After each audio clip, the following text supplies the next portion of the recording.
9 मई के मंसूबा साजों से कोई डील नहीं होगी। घिनौने मंसूबे के असल रहनुमाओं को हिसाब देना पड़ेगा। Army chief general Asim Munir ने वाजे कर दिया। कहा, खुद को मासूम जाहिर करने वाले ऐसे अनासिर के खिलाफ वाजे सबूत हैं। शरपसंदों ने दानिस्ता तौर पर शोहदा की यादगारों की बेहुरमती की। आर्मी चीफ ने लाहौर गैरेजन में जिना लाइब्रेरी का इफ्तिताह किया। यादगार शोहदा पर फूल रखे, शोहदा को खिराज अकीदत पेश किया।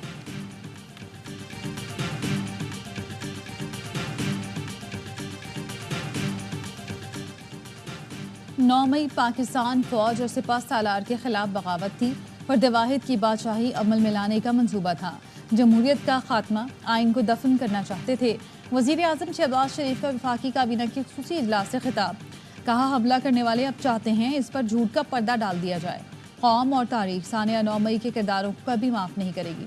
1 साल गुजर गया, मुजरिमों को सजा नहीं मिल सकी। ये चुपता हुआ सवाल है।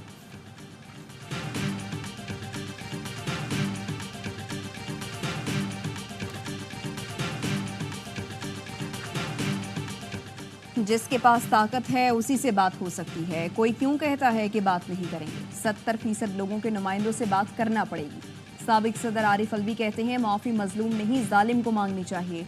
जेल में बानी पीटीआई से मुलाकात के बाद मीडिया से गुफ्तगू में कहा, ये क्या मंतक है कि 70% लोग गलत और चंद लोग सही हैं।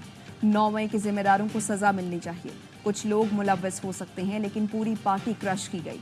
बानी पीटीआई को बिल्कुल सेहतमंद देखा। बानी पीटीआई वो लीडर हैं जो पाकिस्तान की फिक्र करते हैं। बानी पीटीआई से हिदायत ली हैं, वो सारी कुर्बानियां देने के लिए तैयार हैं।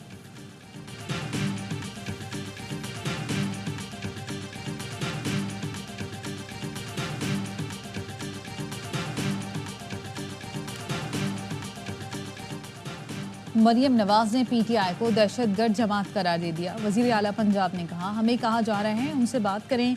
दहशतगर्दों से कोई बात नहीं हो सकती।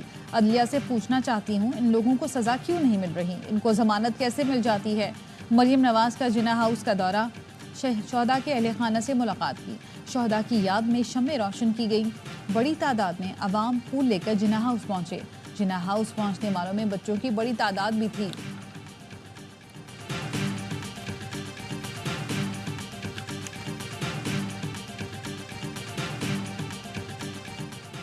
9 मई करने वालों की मजम्मत करते हैं। मुझ पर 8 अजला में पर्चे काटे गए, एक भी साबित नहीं हुआ। वज़ीर आला खैबर पख्तूनख्वा अली अमीन गंडापुर कहते हैं, 9 मई पर पीटीआई कसूरवार निकली तो माफ़ी मांगेंगे। पार्टी बेकसूर निकली तो कौन माफ़ी मांगेगा?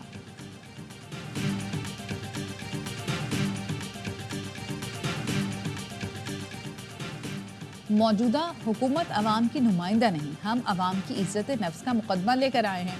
हम अपना नुक्ता नज़र पेश करें तब भी नाराज़ी। मौलाना फजल रहमान का पेशावर में जलसे से खिताब। कहा, कबायली अवाम आज ना इधर के रहे ना उधर के। कबायली अजला के लोगों को दूसरों के बराबर लाने के लिए 8 साल गुजर गए।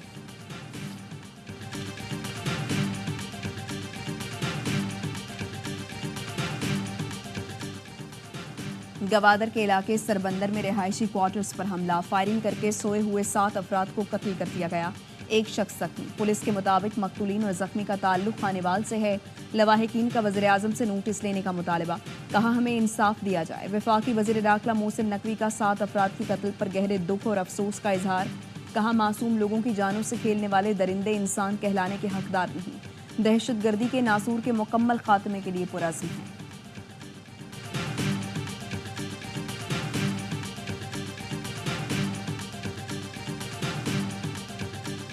लाहौर में वकीलों पर तशद्दुद के खिलाफ वकला तंजीमों की हड़ताल। मुल्क भर में अदालती कार्रवाइयों का बॉयकॉट। हजारों मुकदमात मुतासिर, साइलिन रुल गए। वकला का कहना है हड़ताल के बाद मुश्तरका लाएमल देंगे। वकला की हड़ताल पर चीफ जस्टिस काजी फाइज ईसा का बरहमी का इजहार। दौरान समाअत वकील से कहा, हड़ताल का लफ्ज यहाँ इस्तेमाल न करें। इतने जुर्माने लगाएंगे कि आप याद रखेंगे। केस अपने वक्त पर ही लगेगा। वकला का काम अदालती मामलत करना है। कहा जाता है 20 साल से केसेस नहीं लग रहे, जब लगाते हैं तो बहाने बना लेते हैं।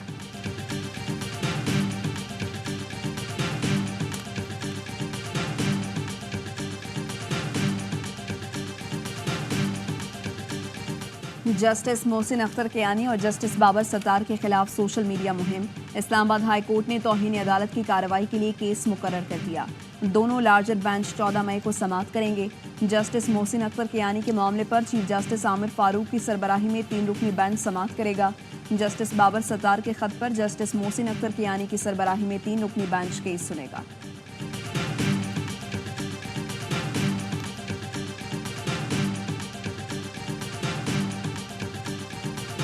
बुशरा बीबी को कैद तन्हाई में रखकर उनकी सजा को मजीद सख्त बना दिया गया। कैद तन्हाई में रखना सिर्फ सजा नहीं बल्कि टॉर्चर है। इस्लामाबाद हाई कोर्ट ने बनीकाला से अडियाला मुंतकली की दरख्वास्त का तहरीरी फैसला जारी कर दिया। कहा, रिहाइश गाह को सब जेल करार देने से बुशरा बीबी के बच्चे बासानी घर नहीं आ सकते। रिहाइश गाह को सब जेल करार देकर निजी प्रॉपर्टी का वर्चुअल कब्जा हासिल किया गया। सुप्रिंटेंडेंट ने बुशरा बीबी को lady of high sensitive category करार देकर सब जेल का हकदार समझा।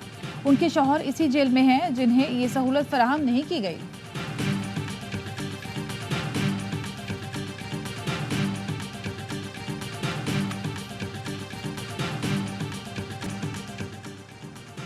वज़ीर दाखिला ने मांगला ट्रेल्स पेट्रोल यूनिट का इफ्तिताह कर दिया। मोहसिन नकवी ने मोटरसाइकिल और घुड़सवार यूनिट का मुआयना किया और फ्रेंड्स ऑफ पुलिस से हाथ मिलाया।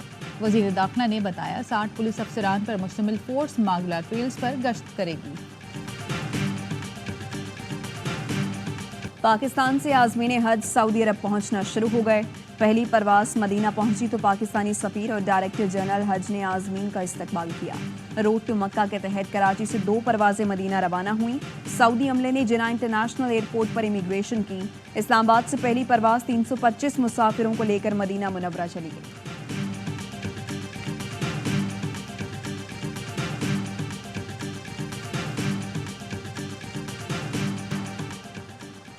हुकूमत की नाक़िस पॉलिसियों की वजह से किसान परेशान। गंदम की सरकारी कीमत पर खरीदारी शुरू हो सकी, न किसानों को बारदाना मिला। गंदम तहकीकाती कमेटी के सरबराह कामरान अली अफजल का कहना है कमेटी में TORs का इजाफा हुआ था जिसकी वजह से वक्त लगाया गया। किसान रहनुमाओं का 21 मई को पंजाब असम्बली के बाहर एहतजाज का ऐलान। हुकूमत से वादे पूरे करने का मुतालबा।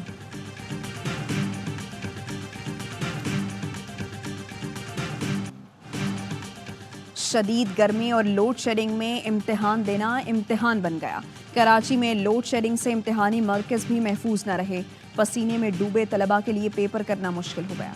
के इलेक्ट्रिक ने मैट्रिक बोर्ड की दरख्वास्त पर कान न धरा।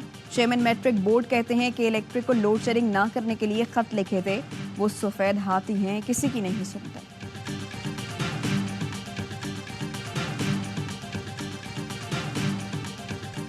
अमेरिकी सेंट्रल कमांड के कमांडर जनरल माइकल एरिक कोरेला का GHQ के दौरान army chief general Asim Munir से मुलाकात। बाहमी दिलचस्पी, इलाके सिक्योरिटी और ताउन पर गुफ्तगू।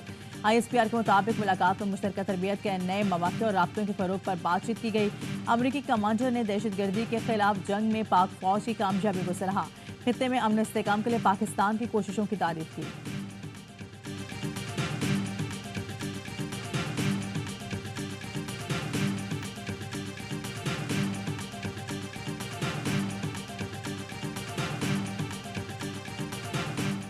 और अमेरिका का भारतीय इंतखाबात में कोई किरदार नहीं। तर्जुमान अमरीकी महकमा ख़ारजा मैथ्यू मिलर का रूस के अमरीका पर भारतीय इंतखाबात पर असरअंदाज होने से मुताल्लिक़ सवाल पर कहना था, हमारा दुनिया में कहीं भी होने वाले इंतखाबात से कोई ताल्लुक नहीं। अमरीकी सिख शहरी पर कातिलाना हमले के हक़ाइक़ मौजूद हैं। ये एक कानूनी मामला है जिसकी तहकीकात जारी है।